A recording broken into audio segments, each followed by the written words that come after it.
شهر رمضان الذي أنزل فيه القرآن بسم اللہ والحمد للہ والصلاة والسلام علی رسول اللہ. مشاہدین کرام، السلام علیکم ورحمۃ اللہ وبرکاتہ. رمضان المبارک کی نشریات کے خصوصی سلسلے میں قرآن کریم کے تراویح میں پڑھے جانے والے پارے کی مختصر خلاصے اور اس کی تشریح کا یہ کے سلسلے کا آج تیسرا درس ہے، اور آج تیسرے پارے کا خلاصہ پیش کیا جاتا ہے. قرآن کریم کے سورہ تیسرے پارے کی میں سورہ بقرہ کی ہی باقی ماندہ جو آیات ہیں ان کا تذکرہ ہے، اور اس کے بعد 253 سے لے کر 286 تک یہ آیات جو ہے جو سورہ بقرہ سے باقی ماندہ ہیں وہ اس تیسرے پارے کے آغاز میں موجود ہیں. اور اس میں تلک رسول فضلنا بعضهم علی بعض، ان سے انبیاء کرام کے درمیان جو مفاضلت ہے اور برتری ہے ان کا تذکرہ کیا گیا ہے، اور اس میں جناب محمد رسول اللہ صلی اللہ علیہ وسلم کو جو فضیلت اور جو امتیاز اور جو چیزیں عطا کی گئی ان کا تذکرہ ہے. باقی انبیاء میں کسی کو سیادت اور قیادت، اور کسی کو اللہ تعالیٰ سے ہم کلامی کا شرف، اور کسی کو کوئی معجزہ اور کسی کو کوئی معجزہ، اور محمد رسول اللہ صلی اللہ علیہ وسلم کو جو اعزاز عطا کیا گیا اس کے تذکرے سے اس پارے کا آغاز ہوتا ہے. اور پھر اس کے بعد اسی پارے کے اندر سورہ جو ہے اس سورہ بقرہ کی سب سے عظیم ترین آیت الکرسی پائی جاتی ہے، کہ جس میں تقریباً جو اللہ تعالیٰ کا 17 بار صراحتاً یا اشارتاً اور کنایتاً تذکرہ ہوا ہے، اور یہ اللہ تعالیٰ کی عظمت کا ایک بہت بڑا تذکرہ ہے اس کے اندر. اور یہ آیت اسی لیے اس کو آیت الکرسی کہا جاتا ہے، اور اعظم آیت من القرآن، قرآن کی سب سے بڑی آیت کا، جس کو یعنی سب سے عظیم آیت کا خطاب دیا جاتا ہے. پھر اس کے بعد اس میں حضرت ابراہیم علیہ السلام کا وہ قصہ جو نمرود کے ساتھ ان کا ایک مباحثہ ہوا اس کا تذکرہ ہوا، کہ اس متکبر اور سرکش قسم کے بادشاہ کے ساتھ جنہوں نے جو مباحثہ کیا. پھر اس طریقے سے وہ قصہ کہ جس میں حضرت ابراہیم علیہ السلام نے اللہ تعالیٰ سے مردوں کو زندہ کیے جانے کا منظر دکھانے کی خواہش ظاہر کی. اسی طریقے سے حضرت عزیر علیہ السلام نے ایک تباہ حال بستی کو دیکھنے کے بعد جب یہ تعجب کیا کہ اللہ تعالیٰ انا یحیی ھذہ اللہ بعد موتہا، کہ اس بستی کو اللہ تعالیٰ کیسے زندہ کرے گا، تو اللہ تعالیٰ نے ان تمام چیزوں کو اپنے ان انبیاء کو خصوصی طور پر ان چیزوں کا مشاہدہ کروایا. گویا یہاں پر 5 جگہ احیاء موتا یعنی مردوں کو زندہ کرنے کا واقعہ بیان کیا گیا ہے. اور حقیقت یہ ہے کہ کفار مکہ جو اولین مخاطب تھے اس قرآن کریم کے، وہ لوگ ایسے تھے کہ جو 2 امور میں خاص طور سے جن کے ہاں انکار اور سرکشی پائی جاتی تھی. ایک تو اللہ تعالیٰ کے یعنی ربوبیت کے موضوع پر ان کا اختلاف نہیں تھا، بلکہ اللہ تعالیٰ کے اکیلے معبود برحق ہونے پر ان کو اختلاف تھا. تو اسی طریقے سے دوسری چیز جس کا وہ انکار کرتے تھے وہ بعث بعد الموت کا یا احیاء موتا کا تھا. تو اللہ تعالیٰ نے یہاں پر اس سورہ بقرہ میں 5 مقامات پر مردوں کو زندہ کرنے کے واقعات کا ذکر کیا. ایک تو ہم نے پچھلے درس میں جس کا تذکرہ کیا کہ بنو اسرائیل کا ایک شخص جو ہے گائے کا گوشت لگانے کے ذریعے جو زندہ ہو گیا. پھر اس کے بعد دوسرا واقعہ بنی اسرائیل کے ان لوگوں کا ہے کہ جو اللہ تعالیٰ کو دیکھنا چاہتے تھے، پھر اللہ تعالیٰ نے بطور سزا ان کو موت دی، پھر اس کے بعد ان کو زندہ کیا. اسی طریقے سے ایک ایسی قوم کا تذکرہ کہ جو طاعون سے بچنے کے لیے بھاگ گئی، پھر اللہ تعالیٰ نے ان کو زندہ موت دے کر پھر اس کے بعد زندہ کیا. پھر حضرت عزیر علیہ السلام کا واقعہ اور حضرت ابراہیم علیہ السلام کا قصہ، یہ وہ سارے قصے ہیں کہ جن کے ذریعے اللہ تعالیٰ نے اپنی اس قدرت کا اظہار فرمایا کہ وہ مردوں کو زندہ کرنے پر قادر ہے، اور اللہ تعالیٰ نے ان چیزوں کا ان کو ظاہری طور پر مشاہدہ کروایا. پھر اس کے بعد سورہ بقرہ کے اندر جو باقی ماندہ جو حصہ ہے اس میں جو چیزیں باقی ہیں، جو اہم ترین چیزیں بیان کی گئی ہیں، اس میں اسلام میں جو انسانیت اور انفاق فی سبیل اللہ کے راستے میں خرچ کرنا، اخوت و محبت اور فضل و احسان، ان تمام چیزوں کا تذکرہ کیا گیا ہے. چنانچہ اس سورۃ البقرہ میں جگہ جگہ انفاق فی سبیل اللہ، یعنی اللہ کے راستے میں خرچ کرنے کی فضیلت اور اس کے آداب وغیرہ بیان کیے گئے ہیں۔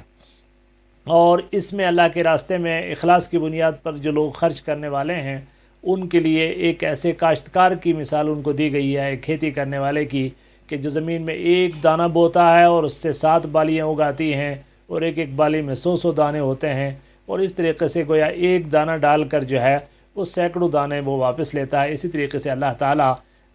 اپنے راستے میں خرچ کرنے والے ایک ایک جو صدقے کی جو چیز ہے اس کو اللہ تعالیٰ پروان چڑھا کر اپنے بندوں کو ثواب کی صورت میں چیزیں واپس فرماتا ہے۔ تو یہ آیت نمبر 261 سے لے کر 164 تک جو ہے وہ صدقہ و خیرات کی ان فضیلتوں کا تذکرہ کرنے کے بعد،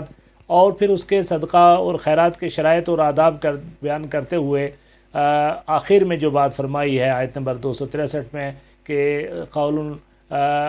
مناسب بات کہہ دینا اور درگزر کر دینا جو ہے یہ ایک ایسے جو ہے قول معروف جو ہے وہ کیا ہے کہ ایسے صدقے سے بہتر ہے کہ یتبعہ اذن، کہ جس کے نتیجے میں بعد میں تکلیف جو ہے یہ دی جائے اور دوسرے کی دل آزاری کی جائے۔ پھر اس کے بعد جو ہے عمدہ چیز اللہ کے راستے میں خرچ کرنے کا حکم دیا گیا ہے کہ ایسا نہ ہو کہ تم جو ہے اللہ کے راستے میں جو دی جانے والی چیز ایسی ہو کہ جسے کوئی بھی قبول کرنے کے لیے تیار نہ ہو، اور خود تمہیں اگر وہ اس طرح کی کوئی چیز دی جائے تو تم بھی اسے قبول کرنے کے لیے تیار نہ ہو۔ اسی طریقے سے صدقہ و خیرات کے سلسلے میں یہ بات بھی کہی کہ صدقہ و خیرات اعلانیہ طور پر دو، اور اگر چھپا کر کے دو تب بھی بہتر ہے۔ جہاں اعلانیہ دینا خلاف یعنی قرین مصلحت ہو وہ اعلانیہ دیا جائے، اور جہاں چھپا کر دینا مصلحت کے اعتبار سے بہتر ہو وہاں چھپا کر دیا جائے۔ تو یہ چند چیزیں ہیں جو صدقے اور خیرات سے کے متعلق تھیں کہ مناسب بات کرنا اور عمدہ چیز خرچ کرنا، اور ضرورت کے تحت اعلانیہ اور ضرورت کے تحت خفیہ دونوں طریقے سے خرچ کرنا، یہ کچھ آداب بیان کیے گئے۔ پھر اس کے بعد شرعی مسائل میں ایک بہت اہم ترین معاملہ جو سود کا ہے اس کے بارے میں جو ہے بہت ہی تفصیل کے ساتھ ان آیات کے اندر تذکرہ کیا گیا ہے، اور خاص طور سے سود کا کاروبار کرنے والے شخص کو ایک ایسے شخص کے ذریعے کے ساتھ تشبیہ دی گئی ہے کہ جسے جو ہے جنات نے اور شیطان نے جنہیں جو ہے چھو کر جو ہے خبتی بنا دیا ہے، اور وہ جو ہے اس آدمی دیوانہ اور خبتی اور پاگل جیسا ہو جاتا ہے۔ یہ کیفیت اس شخص کی ہو جاتی ہے کہ جو سود کے کاروبار کے لالچ کے اندر شکار ہو جاتا ہے۔ اور پھر آیت نمبر 289 کے اندر انتہائی سختی کے ساتھ یہ بات فرمائی ہے کہ یا ایھا الذین آمنوا اتقوا اللہ وذروا ما بقی من الربا، کہ اگر تم ان کنتم مومنین اور اسے چھوڑ دو، اور اگر تم نے ایسا نہیں کیا تو فاذنوا بحرب من اللہ ورسولہ، تو پھر اللہ اور اس کے رسول کے ساتھ جنگ کے لیے تیار ہو جاؤ۔ گویا سود کا کاروبار اللہ کے ساتھ اور اس کے رسول کے ساتھ جنگ کے مترادف ہے، اور یہ سخت ترین آیت ہے کہ جس میں کسی بھی گناہ کے سلسلے میں وعید دی گئی ہے۔ اور تصور کیجئے کہ صدقہ و خیرات کی فضیلت بیان کرنے کے بعد جو سود کا تذکرہ کرنا دراصل اس میں جو سیاق واضح ہوتا ہے وہ یہ ہے کہ ایک طرف جو ہے صدقے میں کیا چیز ہے کہ اس میں احسان، پاکیزگی اور دوسرے کے ساتھ تعاون اور غمخواری کا جذبہ ہوتا ہے، جبکہ سود لینے والا جو ہے اس میں بخل ہے، گندگی ہے، خود غرضی ہے، یہ چیزیں ہوتی ہیں۔ تو گویا یہ دونوں جذبے جو ہے ایک طرف صدقہ ہے اور دوسری طرف سود کا کاروبار ہے، اور یمحق اللہ الربا ویربی الصدقات، اور پھر اللہ تعالیٰ کی طرف سے یہ بات کہ ان جو ہے سود کے کاروبار کو اللہ تعالیٰ مٹاتا ہے، اس کی برکتیں ختم ہوتی ہیں اور اس کی نحوستیں انسانوں کو ملتی ہیں، بھلے ہی اس کے پاس پیسے کی تعداد بہت بڑھ جائے، جبکہ اللہ تعالیٰ جو ہے وہ جو صدقہ اور خیرات کے نتیجے میں جو اپنی برکتیں نازل فرماتا ہے، جو مغفرتیں نازل فرماتا ہے، جو اطمینان قلب دیتا ہے، وہ بڑی چیز ہے۔ پھر اس کے بعد جو ہے سود کے اس تذکرے کے بعد پھر ایک طویل ترین آیت جو قرآن کریم کی بھی سب سے طویل اور لمبی آیت ہے، سورہ بقرہ کی بھی سب سے طویل اور لمبی آیت ہے، جسے آیت مداینہ کہا جاتا ہے۔ اس آیت کے اندر جو ہے لین دین کے اور تجارت کے بنیادی طور پر باہمی جو معاملات ہیں اس کے سلسلے میں کچھ اہم ہدایات دی گئی ہیں، جس میں یہ تھا کہ جو بھی آپ اگر کسی کے ساتھ لین دین کریں یا ادھار کا معاملہ کریں، اس کی ایک تحریری دستاویز لکھنا بہت ضروری ہے، اس لیے آیت مداینہ یا آیت مکاتبہ بھی اس کو کہا جاتا ہے کہ، اور اسی طریقے سے میعاد بھی اس کے لیے مقرر کر لی جائے، ایک تو تحریر لکھ دی جائے اور پھر اس کے بعد اس کی میعاد بھی مقرر کی جائے، اور اسی طریقے سے اگر سفر میں یہ تحریر لکھنے کی ضرورت پڑ گئی ہے تو اس میں آدمی کوئی چیز رہن بھی رکھ سکتا ہے، اور پھر یہ تمام چیزیں اس کے اندر، اور پھر یہ بھی ہے کہ یہ آیت نمبر 285 ہے کہ جس کے اندر پھر اللہ تعالیٰ نے یہ وضاحت بھی کی کہ اس سلسلے میں کسی طرح کی جو ہے وہ سستی اور کاہلی کا ثبوت نہ دیا جائے، بلکہ ایک ایک وَلَا تَسَمُّوا أَن تَكْتُبُوا صَغِيرًا أَوْ كَبِيرًا، چاہے وہ چھوٹی تفصیل ہو یا بڑی تفصیل ہو، ان سب کو لکھ کر رکھو۔ اور پھر اس کے بعد جو ہے آخر میں اس سورہ بقرہ کی آخری جو آیت ہے 286 نمبر آیت، یہ وہ آیت ہے کہ جو ترتیب نزول کے اعتبار سے قرآن کریم کی آخری آیت ہے، اور یہ ذہن میں رکھیے کہ ترتیب نزول کے اعتبار سے قرآن کریم کی سب سے پہلی آیت وہ اقرأ بسم ربک الذی خلق ہے، اور سب سے آخری آیت جو ہے وہ واتقوا یوما ترجعون فیہ الی اللہ ثم توفی کل نفس ما کسبت۔ تو یہ وہ آیت ہے کہ جو آخری آیت ہے کہ جو جس پہ سورہ بقرہ کا جو ہے اختتام کیا گیا ہے۔ پھر اس کے بعد اس تیسرے پارے میں جو ہے وہ اس کے ظاہر ہے کہ اس میں 8 رکوع میں تو سورہ بقرہ ہے، اور باقی جو ہے 9ویں رکوع سے سورہ آل عمران کا آغاز ہوتا ہے،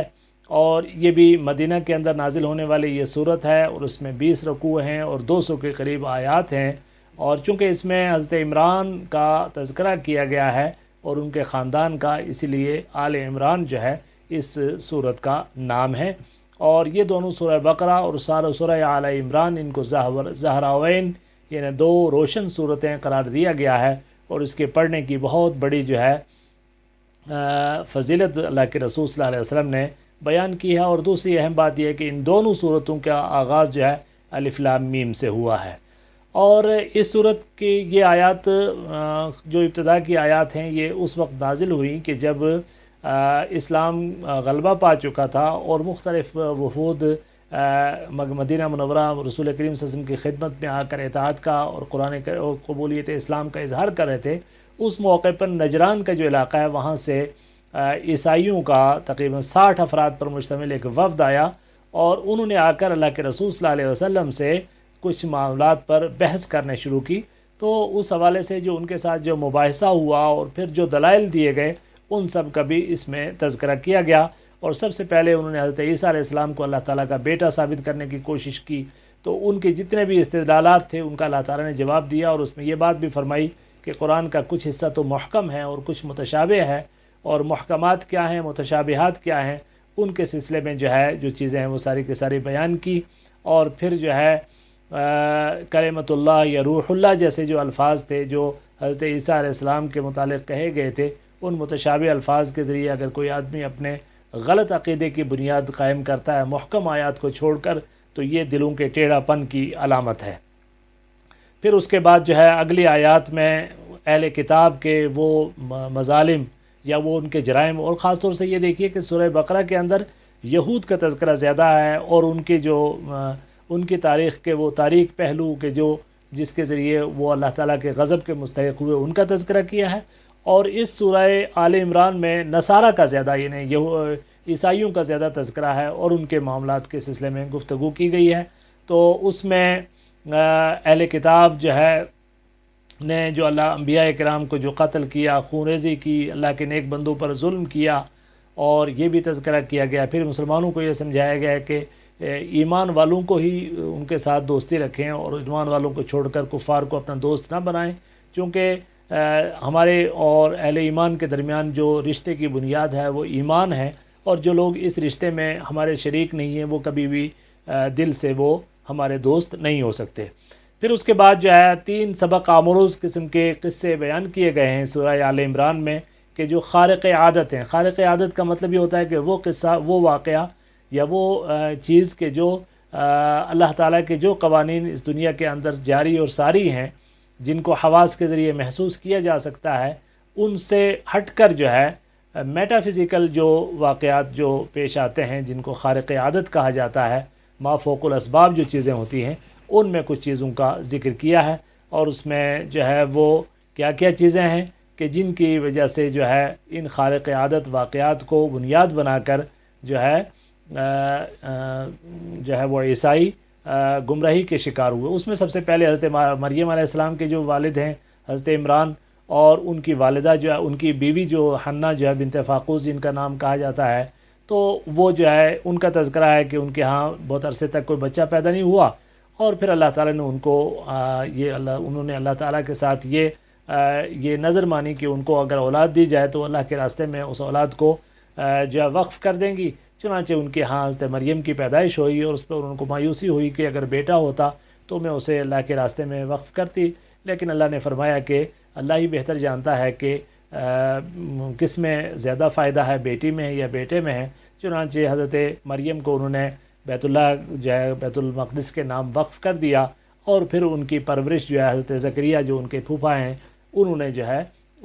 یا ان کے خالو ہیں ان کے ذریعے ان کی پرورش کا بھی اہتمام کیا، اور پھر اس طریقے سے جو ہے جو کرامتیں اللہ تعالیٰ نے سیدہ مریم کے ہاتھ پر بچپن میں ہی جو چیزیں دکھائی تھی وہ چیزیں اللہ تعالیٰ نے ان کو دکھائیں، اور ان کے ساتھ ان کرامتوں کا ظہور دیکھ کر خود حضرت زکریا کے دل میں بھی یہ خواہش ہوئی کہ اللہ تعالیٰ ان کو بھی اولاد دے، چونکہ وہ بھی بے اولاد تھے۔ چنانچہ اللہ تعالیٰ نے ان کو بھی اولاد عطا فرمائی، اور ان کو یحییٰ جو ہے وہ پیدا ہوئے ان کی بیوی کے ہاں، جو کافی بڑی عمر کی تھی بھی، بوڑھی بھی تھی اور بانجھ بھی تھی۔ تو گویا اللہ تعالیٰ نے اس واقعے میں بھی یہ ظاہر کیا کہ اسباب کا محتاج اللہ تعالیٰ نہیں ہے، اور وہ ما فوق الاسباب بھی اپنے بندوں کی مدد کرنے پر قادر ہے۔ پھر اس کے بعد جو ہے حضرت عیسیٰ علیہ السلام کی پیدائش کا حوالہ ہے کہ وہ کلمۃ اللہ اور علم اور تقوی اور عبادت اور زہد اور ان تمام چیزوں پر کس مقام پر فائز ہوں گے، ان کی جو بشارت دی گئی، اور پھر حضرت عیسیٰ علیہ السلام کو کس طریقے سے اللہ تعالیٰ نے حضرت مریم سے پیدا کیا بغیر باپ کے، اور کس طریقے سے اللہ تعالیٰ نے ایک فرشتے کے ذریعے ان کے لیے جو روح پھونکی اور وہ پیدا ہوئے، اس کا تذکرہ کیا ہے۔ اور پھر حضرت مسیح علیہ السلام کو، حضرت عیسیٰ علیہ السلام کو بچپن سے ہی اللہ تعالیٰ نے جو معجزات وغیرہ عطا کیے، ان سب چیزوں کا تفصیل کے ساتھ 54 نمبر آیت تک ان چیزوں کا تذکرہ ہے۔ پھر اس کے بعد جو یہود کی طرف سے یہ دعویٰ کیا جاتا تھا کہ انہوں نے حضرت عیسیٰ علیہ السلام کو پھانسی دے دی ہے یا سولی دے دی ہے، لیکن اللہ تعالیٰ نے اس چیز کا اظہار فرمایا کہ وہ ان کو پھانسی دینے پر قادر نہیں ہوئے، بلکہ اللہ تعالیٰ نے ان کو بچا لیا اور ان کو آسمان پر اٹھا لیا۔ اور یہی تمام اہل سنت والجماعت اہل اسلام کا متفقہ عقیدہ ہے کہ سیدنا عیسیٰ علیہ السلام جو ہے وہ زندہ حالت میں آسمان پہ اٹھا لیے گئے، اور آخر دور میں ان کو دوبارہ دنیا کے اندر جو ہے اتارا جائے گا، اور یہ آیت نمبر 55 تک جو ہے ان سب چیزوں کا تذکرہ ہوا ہے۔ اور پھر جو ہے جب یہ سارے کے سارے دلائل اور براہین سے گفتگو کرنے کے بعد بھی نجران کے عیسائیوں کی طرف سے اپنے باطل عقائد پر اصرار ثابت ہوا، تو پھر جو ہے اللہ کے رسول صلی اللہ علیہ وسلم نے ان کو مباہلے کی دعوت دی، اور مباہلہ کا معنی ہوتا ہے کہ ابتحال کے ساتھ، تضرع کے ساتھ گڑ گڑا کر اللہ تعالیٰ سے دعا کی جائے کہ وہ حق کو ظاہر کرے اور باطل کو ناکام کرے، اور جو اہل حق ہیں ان کی کامیابی ظاہر صورت میں دکھائی جائے، اور جو اہل باطل ہیں ان کی ناکامی کو بھی ظاہر صورت میں دکھائی جائے۔ لیکن بہرحال جب اس دعا کا اہتمام ہوا، اللہ کے رسول صلی اللہ علیہ وسلم اپنے اہل بیت کے ساتھ نکلے، تو انہوں نے اس کی ہمت نہ کر پائے، اور انہوں نے معافی مانگی اور پیچھے ہٹ گئے۔ البتہ یہ ہے کہ انہوں نے جزیہ دے کر اطاعت قبول کرنے پر اتفاق کر لیا۔ تو پھر اس کے بعد جو ہے وہ آخر میں 64 نمبر آیت میں اللہ تعالیٰ نے ایک بہت عظیم بات فرمائی کہ جو تمام تہذیبوں اور تمام دوسرے مذاہب کے ساتھ ڈائلاگ اور ان کے ساتھ مکالمے کے لیے ایک بنیادی آیت قرار دی جاتی ہے، جس میں یہ ہے کہ یا الکتاب تعالوا الی کلمۃ سواء بیننا وبینکم الا نعبد الا اللہ، تو یہ جو ہے ولا یتخذ بعضنا بعضا اربابا من دون اللہ، کہ اہل کتاب آؤ ایک ایسے معاملے کی طرف کہ جو ہمارے اور تمہارے درمیان جو کلمہ جو ہے وہ متفقہ ہے، وہ یہ ہے کہ ہم اللہ کے سوا کسی کو معبود نہ بنائیں، اور ہم میں سے بعض کو اپنا رب نہ بنائے۔ تو یہ آیت جو ہے 64 نمبر آیت ہے۔ پھر اس کے بعد جو ہے کس طریقے سے اللہ تعالیٰ نے تمام انبیاء کرام سے اس بات پر عہد لیا کہ جب محمد رسول اللہ صلی اللہ علیہ وسلم دنیا کے اندر تشریف لائیں تو وہ نہ صرف یہ کہ ان کی اطاعت اور اتباع کریں بلکہ اپنی امتوں کو بھی اس بات کی تلقین کر کے جائیں کہ وہ بھی محمد رسول اللہ صلی اللہ علیہ وسلم کی بعثت کی صورت میں رسول کریم صلی اللہ علیہ وسلم کی مدد اور آپ کا تعاون کریں گے۔ تو یہ تمام جو ہے، اور یہ خاص طور سے آیت جو ہے رسول کریم صلی اللہ علیہ وسلم کو سید الانبیاء قرار دینے کی جو ہے کے لیے کافی ہے۔ اور آخر میں جو بات اللہ نے فرمائی کہ ایمان اور کفر دو ایک ایسی ضدیں ہیں کہ جو آپس میں جمع نہیں ہو سکتی، اور اگر کوئی آدمی اس ایمان کو چھوڑ کر ارتداد کرے اور مرتد ہو جائے تو اس کی سخت قسم کی مذمت بیان کی گئی ہے۔ تو یہ مختصر ترین خلاصہ تھا قرآن کریم کے تیسرے پارے کا کہ جو گزشتہ شب کے تراویح کے اندر پڑھا گیا، اور یہ جیسے میں نے پہلے عرض کیا کہ یہ ایک بہت ہی، میں سمجھتا ہوں کہ ایک ادھوری سی اور مختصر ترین سی کوشش ہے ان جھلک دکھانے کی، ان عظیم ترین مضامین کی کہ جن پر مشتمل ہیں یہ اللہ تعالیٰ کی یہ آیات اور قرآن کریم کے یہ اجزاء، اور اس کے سلسلے کا آج یہ تیسرا درس تھا۔ انشاءاللہ کل پھر چوتھے درس کے ساتھ آپ کی خدمت میں حاضر ہوں گے۔ سبحانک اللہم و بحمدک، نشہد ان لا الہ الا انت، نستغفرک و نتوب الیک، وصلی اللہ علی النبی۔